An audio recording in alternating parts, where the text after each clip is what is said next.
ছোট মা, তুমি ঠাকুরের চিনি চুরি করে খাচ্ছ? বাবা আসো, তুমি বলে দেবো। খেলনা, তোকে আমি চোখ বেঁধে রাক্ষসের জঙ্গলে ছেড়ে দিয়ে আসবো, তুই আর ফিরেও আসতে পারবি না, তোর বাবাকেও বলতে পারবি না। জঙ্গলের গাছের পাতা ছিঁড়ে ছিঁড়ে ফেলে চিহ্ন রেখে যাই, তাহলে আমি ফিরে আসতে পারবো।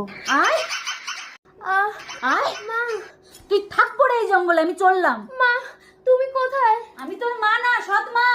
কোথায় গেলে মা? এই তো রাক্ষসের জঙ্গল, কোন দিকে যাবো? ওই তো পাতা ছিঁড়ে ফেলেছি, ওই দিকে যাই। এই তো পাতা, এই তো পাতা। এ কি, আমি কোন দিকে এলাম? আমিই তো জঙ্গলের পথ হারিয়ে ফেললাম। না, কতদিন মানুষের মাংস খায়নি, চল তোকে আজ পুড়িয়ে খাবো। বাঁচাও। তক্তি, তক্তি, খেলনা গেল কোথায় সব? বাবা, বাবা, বাবা। কি হয়েছে, কি হয়েছে খেলনা? তোর ছোট মা কোথায়? ছোট মা, তার মানে তো ও নিজেই জঙ্গলের পথ হারিয়ে ফেলেছে। চল চল আগুন জ্বালিয়ে আজ আমি মানুষের মাংস পুড়িয়ে খাবো। ছোট মা।